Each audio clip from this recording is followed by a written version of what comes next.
So today we're going to be molding this guy out of Ultracal 30. Ultracal being a gypsum cement. We're going to be running this out of latex. We're going to be making some latex bust type things for people to be able to paint on. And so this is going to be my first tutorial on working with Ultracal 30. So let's go over everything that I'm going to be using in this tutorial. So obviously I've got my sculpt here. That's pretty straightforward. Need that. I've got a jug of water. Ultracal is a water-based, water-soluble product. We use that to activate it. I have a bucket of water here, which I call a slop bucket. That's for cleaning my hands, cleaning brushes, that type of thing. I've got a mixing tub here for mixing the Ultracal. I have some burlap. I've got some brushes, gloves because this stuff really dries my hands out. I got some Krylon crystal clear. Well, that's the gloss crystal clear. You can use the regular acrylic crystal clear as well. Both work great. This is just what I happen to have on hand, so I'm going to use that. Works fine for this. There are some applications I wouldn't use that for. This one's fine. And then some mold release in the background. And if you look down the back there, you'll see a tub of Ultracal. So that's everything we need. So let's get started. First thing we need to do is to seal the sculpt off. Just going to give it a good coat of this crystal clear. You want to do this in a well-ventilated room or wear a respirator.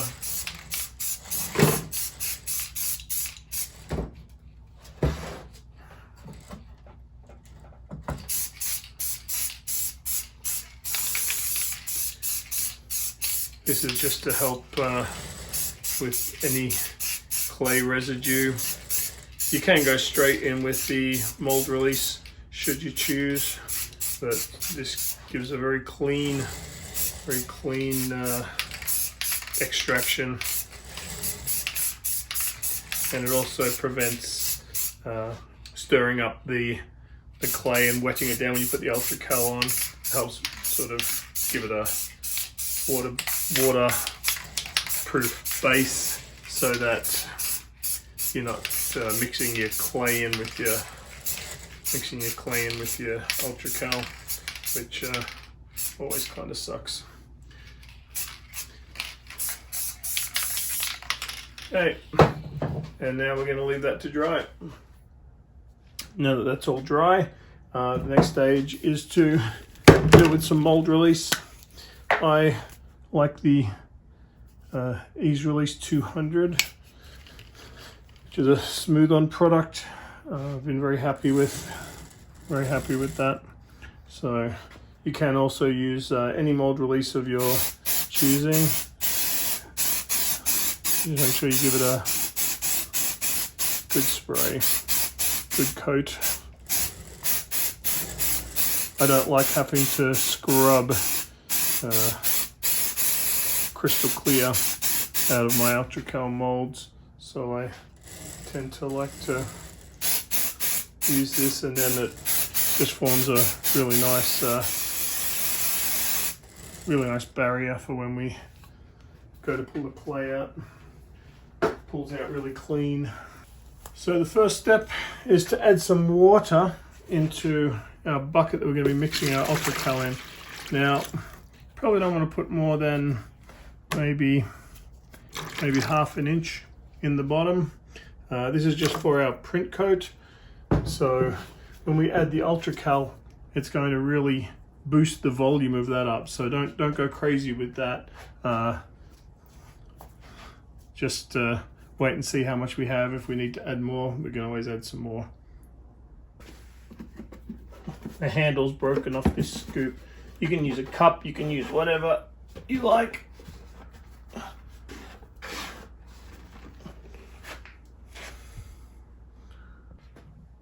So we're gonna just make a little, kind of like a little island in the middle. You notice I'm putting that in, sort of shaking it in so that it's not just dumping it all in.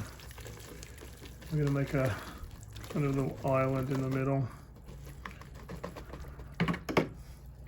That might be okay.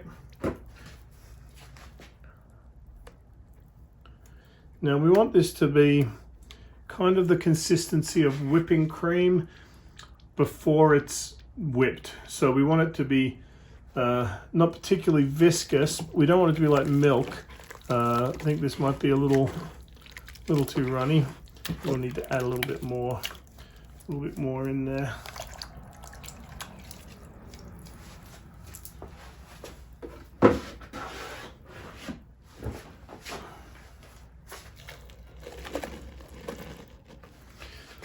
Now I always like to mix this with my hand, just because I can get a feel for the thickness.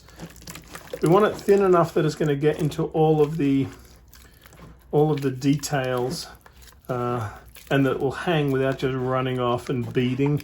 You don't want it to bead. So, and by doing it by hand, I can also get rid of any lumps. You can see that I'm kind of doing this with my hand as I'm mixing it. The last thing you want to do is just really whip it up and whip a lot of air bubbles in. That's almost there. I'm just going to add just a smidge more and call that done. I think this will be just a good consistency. You can see that that's starting to hang a little better.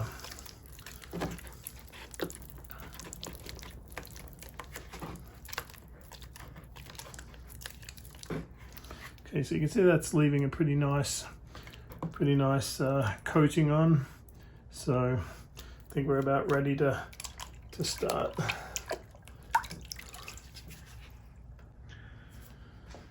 So with our chip brush, I'm gonna start putting this on.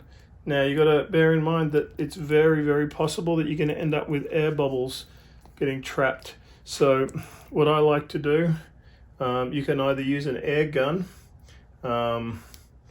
which I don't have in here right now. You can use an airbrush.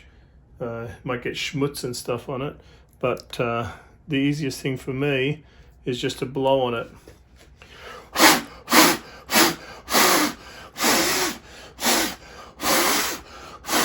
You can see that it's sort of moving over the surface. That's good. It shows that it's traveling and that it's not going to let any bubbles get trapped, especially into deep places like in around that mouth there. You can see immediately that that showed a little air pocket that was there. So we'll be able to get that in there.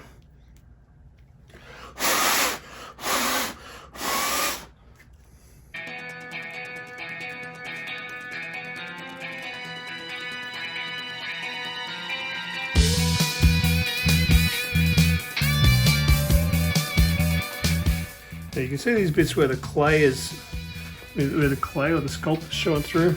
We want to get rid of all of that. I'm going to come back and get that in a little bit.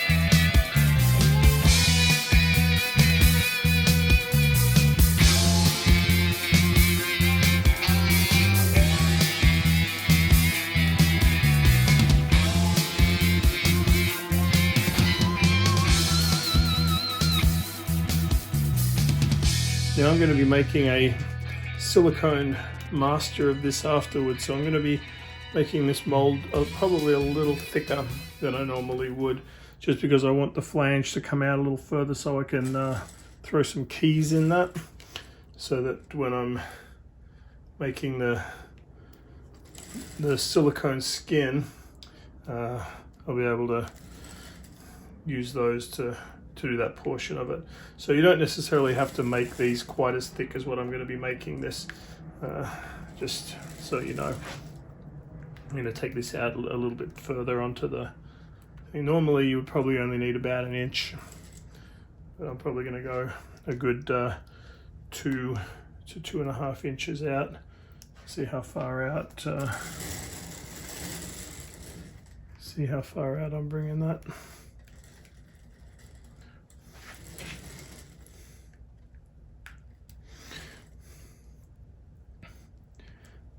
Now your print coat, just like any of the other, if you watch any of the other molding videos, its main purpose is to capture all of the detail and allow a good solid first surface. We don't want it so thin that we can see the burlap through it. We don't want it so thin that the burlap could possibly create a texture irregularity in the mold. So we need to make sure that our print coat is definitely thick enough.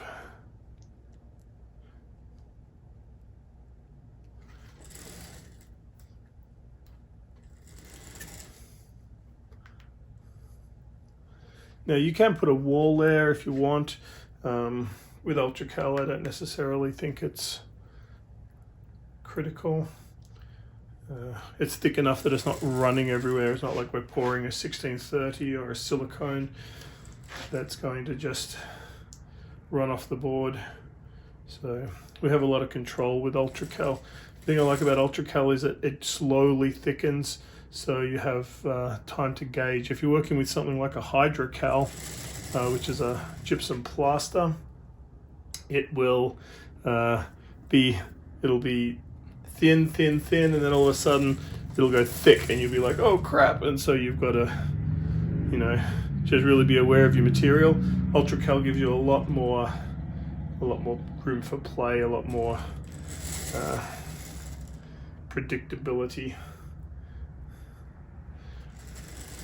So you can see that I'm now just adding more and more onto this to sort of thicken up my print coat. You should not really be able to make out anything from your sculpt, in my opinion. And as with all of these, there are many different techniques that people use.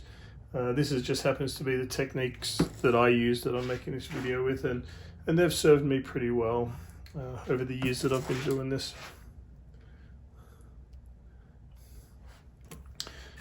Now, if you had a sculpt, this sculpt doesn't have a lot of very deep kind of things, protruding things, overhanging things, so it's a fairly easy thing to sculpt.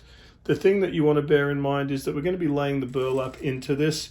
So if there was, say, a big thing coming out like a big horn sticking out, the burlap's not going to go over that. So you're going to need to build your print coat up to such a point where the burlap will lay over it. So we want to have this as smooth as we can.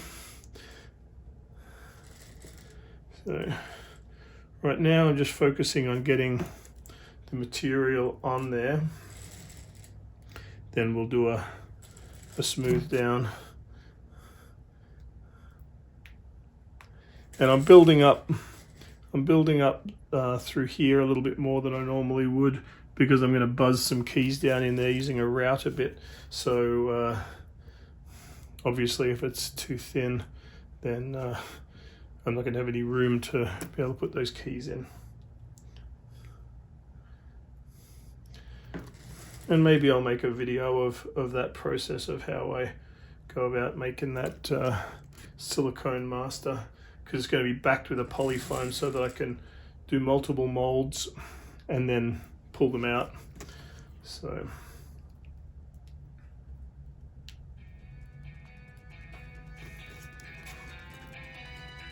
if you guys are interested in that.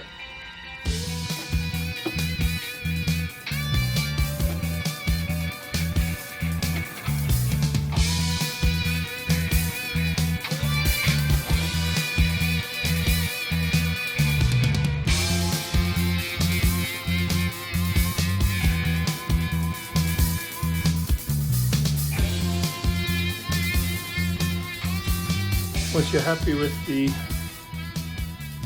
thickness of your print coat, you can leave it to sort of thicken up for a minute. You don't want it to get totally dry. You want to be able to brush it down and make it smoother. With any bits like this where there are bumps sticking up or little dips, we want to get rid of all of those, because that can cause gaps in the mold, and your print coat can break off, or there'll be weak spots. Okay, that you can see right there, there's a little hole there, so I'm just going to make sure I give that a good amount of Ultracal.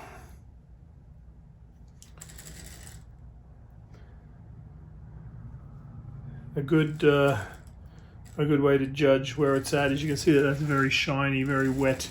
Once the Ultracal becomes a little more dull and it doesn't have that real shiny look, I'm going to go ahead and add some water to the stuff I've got in my bucket there, just so that I'm not wasting that little bit left. And we'll be able to add a little bit of Ultracal, just use that as the water for our next bucket without wasting the stuff that I've already put in there. Once that becomes a little more dull, we'll be able to come down and finish that down a little more, get it a little smoother in preparation for the burlap. Don't forget to wash your brushes in your slop bucket so that you can not have waste. Alrighty, so now I'm gonna just take my finger and just kind of make the edge a little bit more defined, because otherwise I end up with a big sprawling mess that I can't kind of predict. Okay, so that's going to be the footprint of our mold. Again, I would normally make this quite a bit smaller if I wasn't doing this next process with it. So next time I do an Ultracal mold, you may be able to show you a slightly different way. So we've got our water that's already got a little bit of Ultracal that's left in it from before. I'm going to add a little bit more water and some more Ultracal.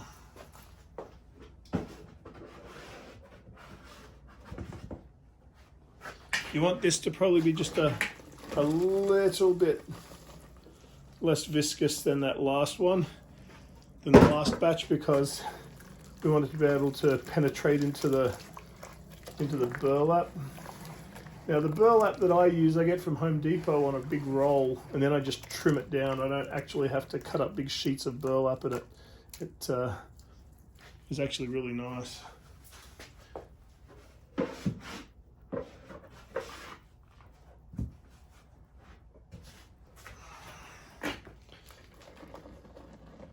think that's going to be good.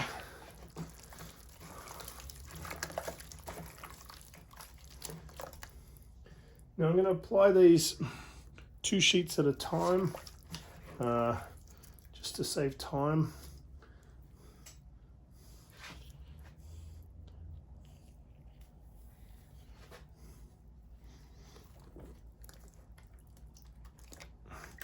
And you want to leave a fairly good coating on it. You don't want to wring it out, because you want that to be able to kind of just run freely and bond nicely with what's there, and fill in any potential areas that could be a problem.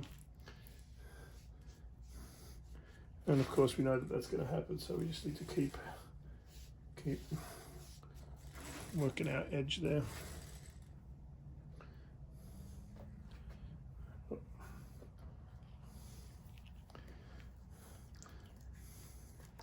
Now I found that in most In most cases, this is two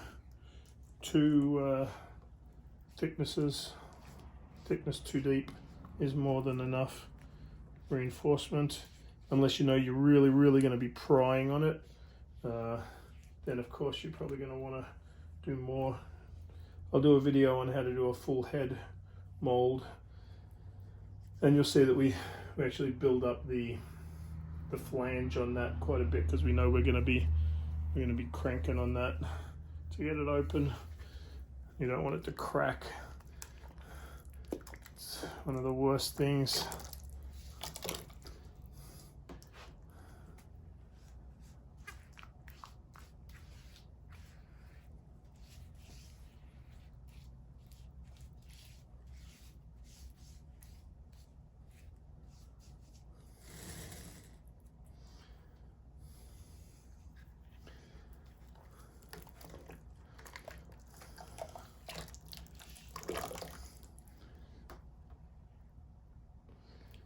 And if you come to an area that overhangs it, you can always just fold that bit up. Now when you're pressing down on your burlap, you're not wanting to press so hard that you actually crack your print coat. You want it to be just gentle enough to make sure that you're lightly running it over everything, to make sure that there's no air bubbles or air pockets, that everything is now been connected to the Ultracal that was in our print coat. This only has a skinny little bit around here, so I'm just going to use one and then fold it in half.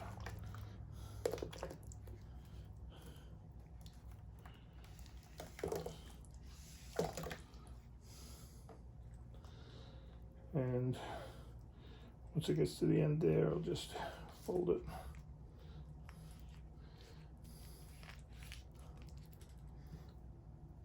And I'm going to run another sort of half one all the way around, so that the flange is nice and strong. Anytime we have a drastic change in direction, we can always just fold it like that so it follows. Oh, a little bit down there. Could use a little more.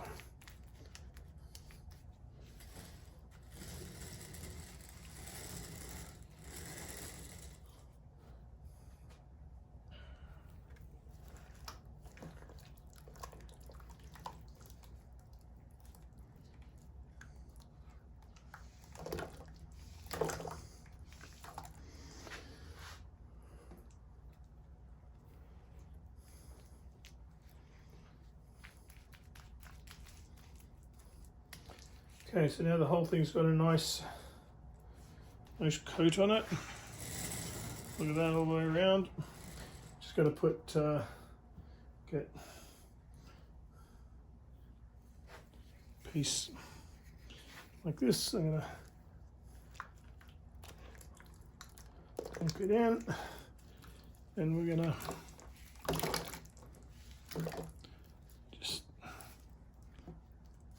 roll that bad boy up into a little thing like this, and that's going to go right there.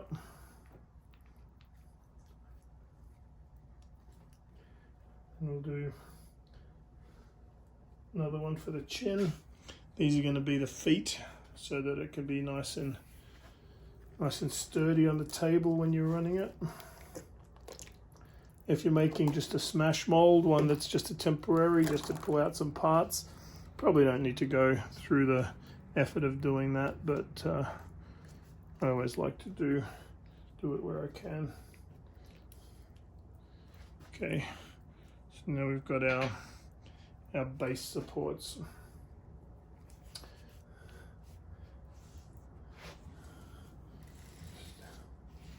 Redefine our outside of our mold again, and it's time for our final coat.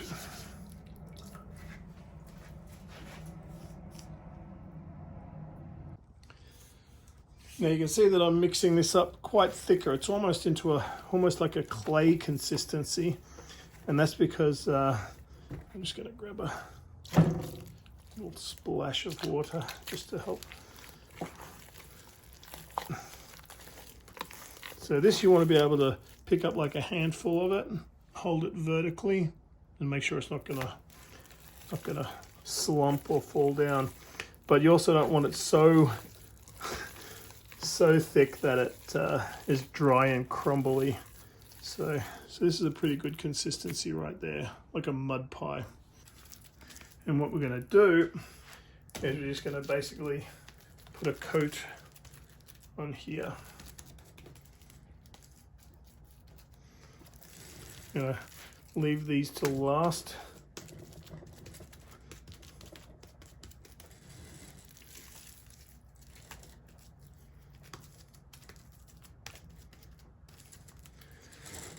Now this isn't necessarily structural, so it doesn't have to be super thick. This is more just to make it pretty and to get rid of any hard parts that might wreck your knuckles or whatever. So anytime you make a mold, you always got to think about the fact that you're going to be carrying this around and working with it. You really don't want to have it be all gnarly and jacked up, because if I just let that dry like that, that could just wreck your hand.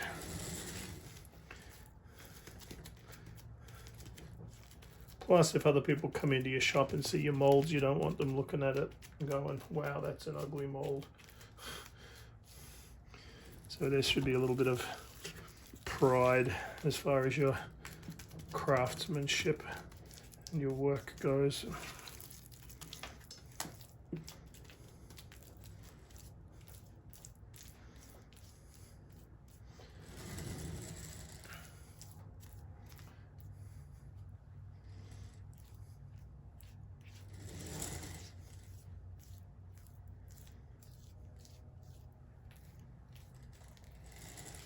Make sure that we're always working our edge. Don't want that to just become a mess.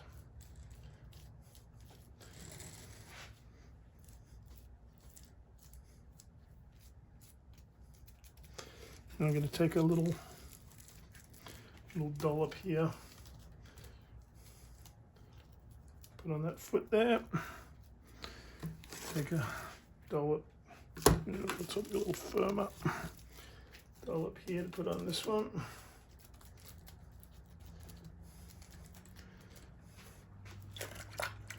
Then I'm going to get a board and make sure that that's nice and even on the bottom.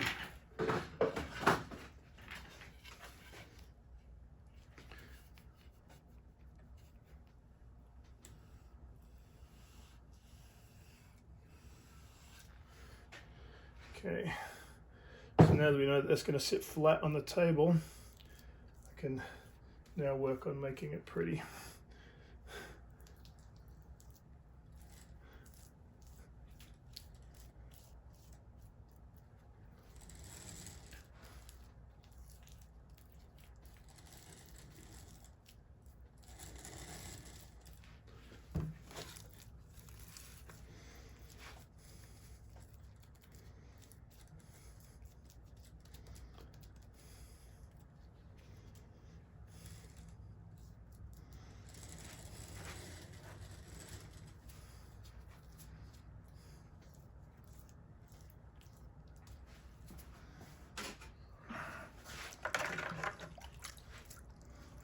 You can always use a kidney if you want to.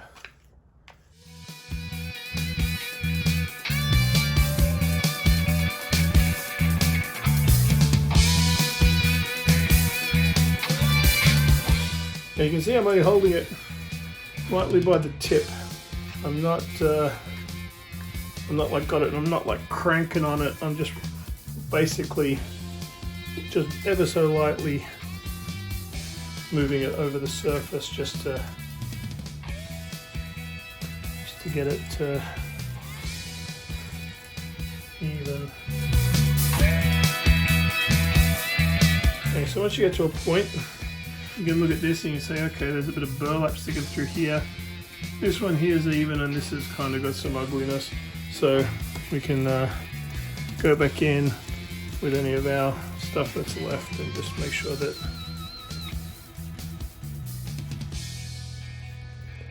now I know you're going to say there's a little bit of burlap showing through on there. I'm not going to worry about that because I know that that's not burlap that's part of the structure of the mold. It's just part of that rolled up piece. So I'm not too worried about that. Bear in mind that Ultracal can be very, very frustrating if you jiggle it or whatever. It's kind of like quicksand. It liquefies again. So you want to be very gentle with it, because if I do this, you'll see that it'll start to slump. So don't want to have that happen.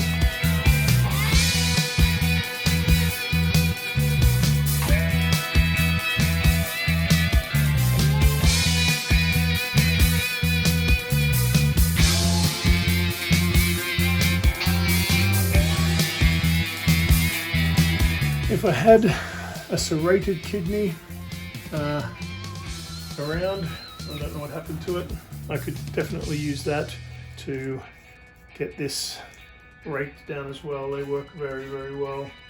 I just don't seem to have one handy, so I'll just keep using this. You can also use those blue silicone kidneys. They work very, very well for this as well, just to finish down your Ultracal. See a nice bit of burlap showing down there.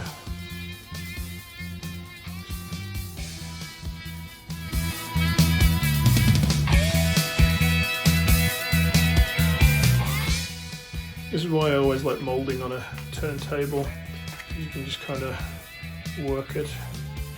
You know, if you're one of these people that mold straight on the table, you don't even have the flexibility to move a board around, and it makes it considerably harder to get an even mold, because you happen to walk around the table all the time and it's not as easy to sort of see everything.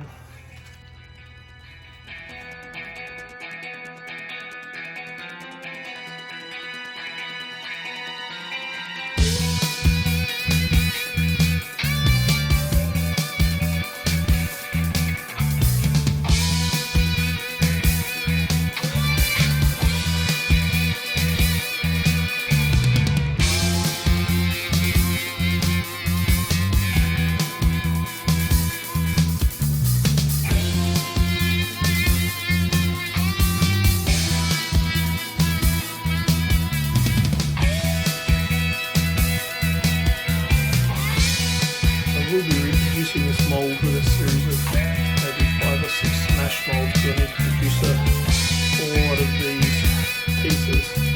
I'll be using it for an upcoming class teaching effects painting, so I need to make quite a few of these.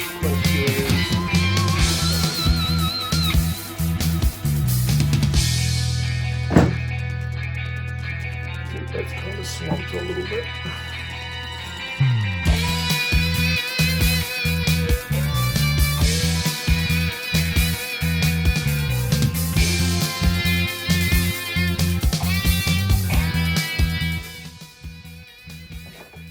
I take my dampened brush, not wet, I don't want it to be wet, and I'm just gonna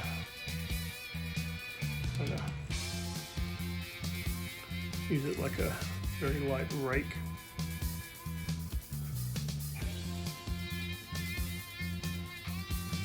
Again, you don't want to jiggle your Ultracal because it will turn into a big flopping mess, and it will cause you much frustration.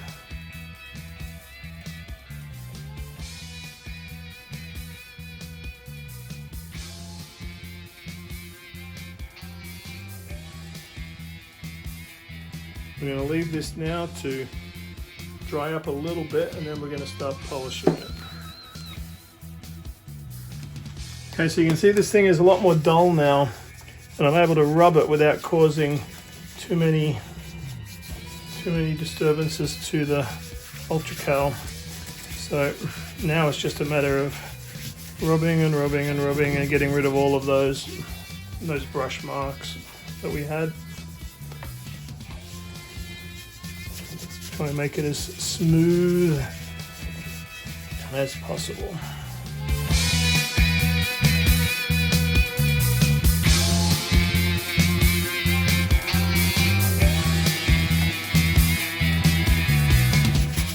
And you'll see that as it starts to set up a little more, you'll get this kind of sand residue on the surface, and it will help to make it very, very smooth.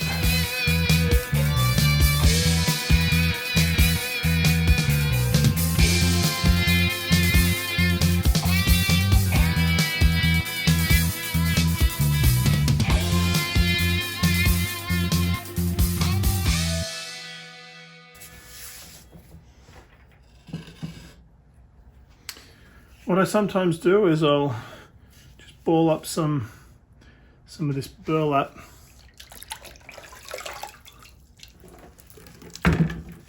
bring it out, and then I'll use that just to buff it down a little bit more.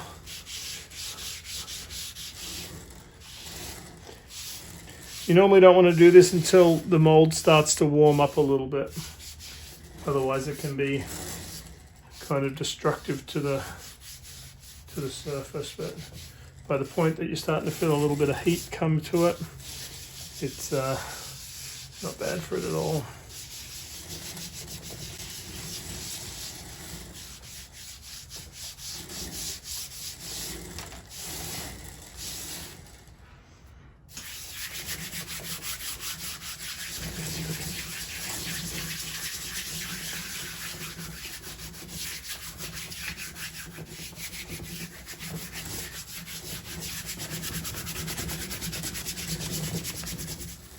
You see how nice and smooth that's going to be. It's not going to cause any harm to anybody's hands. Obviously this bottom edge along here will be kind of sharp. We'll hit that with the grinder just to take it down, or you can use a rasp if you so desire. And I'm going to leave that now to finish going through its cycle, and then we'll come back and demold. So now we need to very gently, and I'm tapping very, very gently. I'm not like cracking, I'm just tapping it to try and get it to just lift. You can just lifting that edge up ever so much.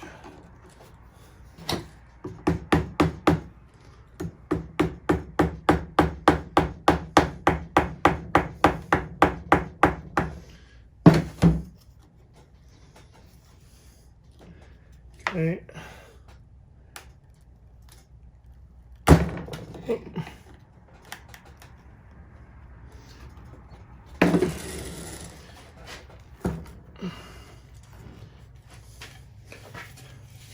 And you can see how clean that came out. There's just a little bit here and there, but on the whole, very, very clean.